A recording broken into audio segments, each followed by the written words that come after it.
When you think of signing a bad contract, you often think, oh no, I paid too much for that service, or man, I should have negotiated my non-compete better. You don't think about entering into a simple agreement that can land you in trouble. But when it comes to the fraud and abuse statutes, contracts have consequences. I had a neurology group who listened to a sales pitch from a new company that promised a reimbursable service. It was an app on an iPad that allowed patients in the waiting room to fill out a questionnaire about their mental state and memory. And the sales team argued very convincingly how there was a brand new CPT code for this very thing. They didn't just present a brochure. They had a white paper from a prior government auditor that said, yes, he had done the research and this was in fact reimbursable. They also included an opinion from their lawyer who researched the issue and came to the conclusion that it did not violate any fraud statutes. The fact is, lawyers usually don't issue blanket statements saying, hey, this isn't illegal. But regardless, my clients didn't see any red flags, so they signed up.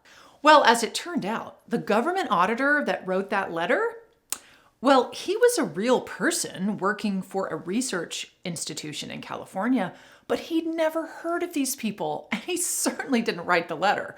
The lawyer's opinion was all botched up and incomplete and was never supposed to be used as a sales tactic. Basically, they were con artists, and the service was not at all reimbursable by the government. But my client had not only signed the contract, but had been billing these services to Medicare and getting paid.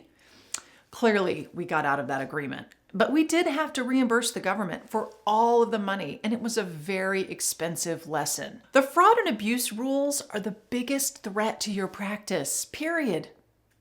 There are many well-meaning physicians that are sucked in to fraudulent schemes that are disguised as legitimate business deals.